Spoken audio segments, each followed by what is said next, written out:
All right then, good morning ladies and gentlemen. Hope all is well this morning. My name is Richard Z. Hello, my name is Justin Z. And we're consultants from Global Business Solutions. And our primary objective on our agenda today is to see how we can communicate with our clients effectively through social media. Now, we're going to begin in this realm called communications, where we have several very familiar elements revolving around it. For example, we have the emails and the newsletters. But the question we specifically wish to focus on today is whether or not we can utilize the social media to communicate. And if we can, then that becomes our purpose. That is, can we do it effectively? And we have reason to believe that there's no single better answer than Facebook itself. Facebook was intended, and is still intended today, to improve and increase communications through many aspects, such as online chatting and photo sharing. But before we can get into deeper and more specific details into our strategy, let's first explore the world of social media. Now, there are 5 pretty self-explanatory aspects regarding the social media, but just to touch base on each of them briefly, for example, immediacy describes the speed at which information is delivered or obtained by the public. Permanence describing how fixed that information is. Access describing how readily available it is for the public to actually get into. The other 2 aspects, reach, the scope of which that information is obtained and delivered, usability, how convenient the source actually is. All 5 aspects of social media convey the common theme of flexibility.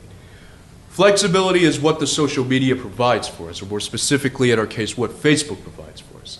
It's also exactly what we want in terms of vast communication, as our next clip here would visually show. So without further ado, please enjoy. If I'm out looking for a new car, I'm going to ask my friends, like, hey, is the Mazda any good? Is the Honda any good? Should I get a Prius? The thought was, if we recreate that in this kind of digital scape that we've created at Facebook and do so in like an authentic way, then there's the potential to multiply the effect at tremendous scale. And it turns out that the presence of media and advertising actually results in more openness, more sharing, more communication than if it was absent. Like, the sky's the limit in terms of what you can do with that page. You can install apps, you can post pictures, you can post videos, you can run polls. The value is that we can get our story out in a very meaningful, relevant, authentic way. 1.8 million human connections that we have. The really cool thing about it is, like, all this activity that's happening on your page gets broadcasted via their newsfeed. We see people who are willing to take content that may be marketing in nature and pass that around. So while we have 200 million users, God knows how many connections we have between those users. It is not just one to many, but it's many to many. And you don't have that same sense in traditional online advertising. Now that everyone here has seen the video, here's just a few statistics regarding Facebook itself. The first and foremost concerns Facebook's sheer number of users worldwide, currently over 500 million, and very likely still on the rise. As a matter of fact, I believe a source did say one time that should Facebook be a country unto itself, it would be the 3rd largest in the world by population, just under China and India. And half of all those users log in on any given day, with each having an average of 130 friends. Bear in mind also that each of these users are estimated to spend about 700 minutes monthly on their page. And the synergy of these 4 statistics simply convey the message that Facebook is not only a very viable candidate to spread information, but to spread it quickly and vastly as well. Up until now, we explained why we should use Facebook. Here, we're going to explain how we're going to apply it. And it's a bit of a 2-pronged strategy, actually. The first is what we like to call the hook. And obviously, we need a way to tell the public that we're actually on Facebook. Tell them to join us. Tell them to like us, etc. So something socially popular, for example, if our budget allows, a Super Bowl commercial, just to tell them we're on Facebook.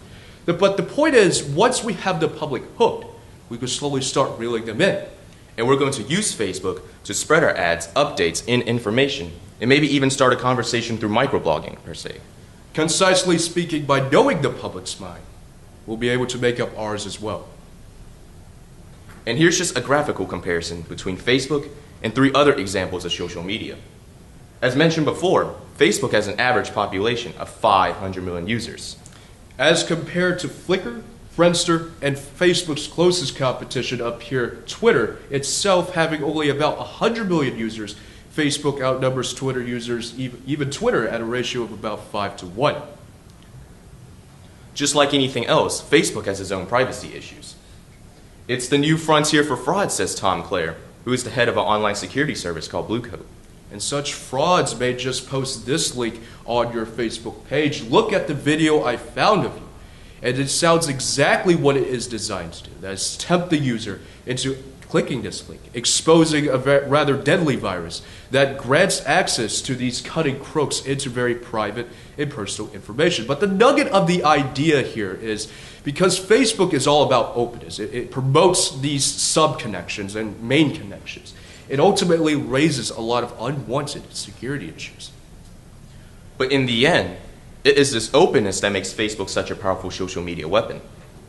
And as our presentation has explained before, we have the statistics and the anecdotes to support its effectiveness. And here's the point, though. Facebook was designed to connect, and connect is exactly what we intend to do. By adjusting our goals to meet the public's demands, we thus create this somewhat of a symbiotic relationship, whereby both sides of the party are able to benefit. And that, we think, is a very definable means unto itself. And here are just the sources we used to develop our presentation. That would also conclude our presentation. We would like to take any questions the judges or the audience may hold at this moment. Thank you.